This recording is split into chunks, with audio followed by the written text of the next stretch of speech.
J'ai présenté les exercices, les enfants en avaient déjà fait, donc ça a été plus facile, mais toi tu n'avais jamais fait, donc comment est-ce que tu ressens tous ces exercices, puisque ça fait 15 jours, 3 semaines maintenant que tu les fais en classe avec eux?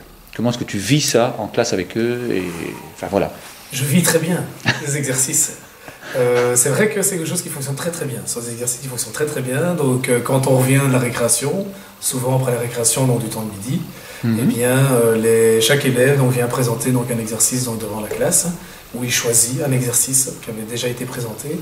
Et je constate en tout cas que par rapport aux élèves, une fois qu'ils ont effectué ces exercices-là, j'ai un climat d'écoute impressionnant.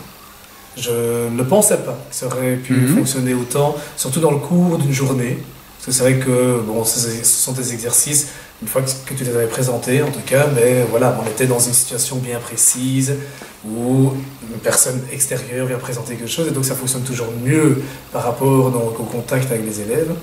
Et je me suis dit, tiens, est-ce que je vais réussir à utiliser ces exercices-là de quotidiennement? Oui. Et j'ai pu voir en fait que c'est impressionnant. Franchement, ce sont des exercices, même les élèves me demandent avant de rentrer, monsieur, est-ce que je pourrais présenter l'exercice? Ou si j'oublie par exemple, ils sont un peu nerveux, eh bien, il y a cette demande d'exercice. Et ce qu'ils aiment bien, c'est varier. Donc le fait qu'il y a le fameux site, alors ils vont chercher et parfois je dois même les freiner en train de dire, bon allez, ok, on en a vu 2, 3, on va s'arrêter un peu là, on va essayer de les exercer au fur et à mesure et puis on viendra rajouter de nouveau.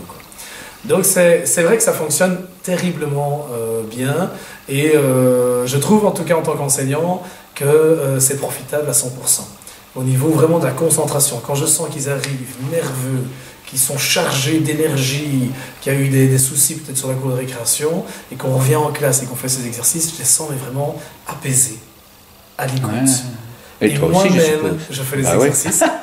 Et donc je suis zen, mais franchement ça met un climat donc, de calme et qui est vraiment propice au travail, après la concentration, voilà. Est-ce que tu as déjà fait ces exercices-là juste avant une dictée ou avant un contrôle, etc. Tu n'as pas encore testé? Tu m'en as parlé, c'est vrai qu'il faudrait que je teste, ne fût-ce que l'idée de la bougie, mettre une bougie et puis après les laisser donc, travailler, que ce soit par rapport à une dictée ou à un contrôle. Non, je n'ai pas encore testé ce procédé. Ce procédé-là, c'est principe. Moi, au moment où j'ai interviewé les enfants, il y en a plusieurs qui m'ont dit ben, j'ai déjà le meilleur résultat. Est-ce que toi, tu l'as constaté aussi? Ok. Là, c'est un peu court, à mon avis, pour le voir. Je ne saurais pas dire si j'ai vraiment de meilleurs résultats. Moi, je le sens au niveau de leur participation, au niveau de leur concentration. Voilà. Maintenant, de se dire que ça a une influence, certainement, hein, mais sur les notes, sur la précision donc, dans leurs réponses, certainement que ça va se vérifier, mais pour le moment, je ne saurais pas le dire. Bah oui, c'est un petit peu trop court. Quoi. C'est ça. Enfin, parce que souvent, les exercices, je les fais quand je reviens d'une récréation, mais l'après-midi. Et donc, maintenant, les enfants me demandent après 10 heures aussi d'en faire quelques-uns. Je sens la nécessité de les faire en fait, l'après-midi. Voilà. Peut-être un peu moins... c'est ce que j'allais te demander. Est-ce que c'est pas trop lourd pour toi de faire ça à chaque récréation? Ou pour les enfants? C'est ça. Mais ici, ils le demandent. Mais c'est ça. Hein, eux, ils sont derrière moi. Parce que moi, j'ai déjà remarqué, comme je le fais systématiquement, dans les classes différentes, à certains moments, pour moi, c'est parfois lourd.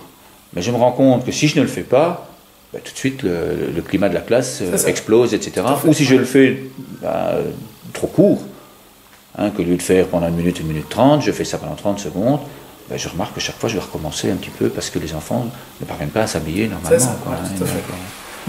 Moi, je sens que plus je vais en faire, et plus ils seront en demande, de toute façon, ça c'est sûr. Mais c'est une demande qui est toujours positive, c'est pas redondant. De dire que tout compte fait, oh, monsieur vient toujours avec des exercices. Non, c'est vraiment eux qui... Ils aiment bien de varier. Le fait qu'il y a eu des c'est sites, certain, ça varie. Et ça que je ne veux pas mettre tout d'un coup. Mais non. Je dis, on met 2 exercices sur la semaine, et puis comme ça on peut varier donc, tout au long de l'année. Mais pour, on va dire, le peu de temps, parce qu'ici c'est quoi, 15 jours, 3 semaines, où on les a utilisés, je vois que voilà, ils sont toujours aussi motivés. Et aussi, mais tu sais qu'il y a moyen d'utiliser un dé, hein, si tu veux. Ici, toi, tu utilises des cartes. C'est ça. Tu utilises un dé avec des numéros ou quoi que ce soit. Et à ce moment-là, les enfants ne savent pas. Ils ne savent pas ce qu'il va y avoir. Hein. À la limite, tu fais une liste avec le nombre d'exercices que les enfants aiment réaliser. Et tu colles ça sur le dé, tu lances le dé, ben voilà, aujourd'hui on fait le 5, ben le 5 c'est le quoi, c'est la bougie, ben on fait la bougie, quoi. Ou si c'est l'automate, on fait l'automate, quoi. Tout simplement, c'est une possibilité. Pas mal comme idée. Ouais.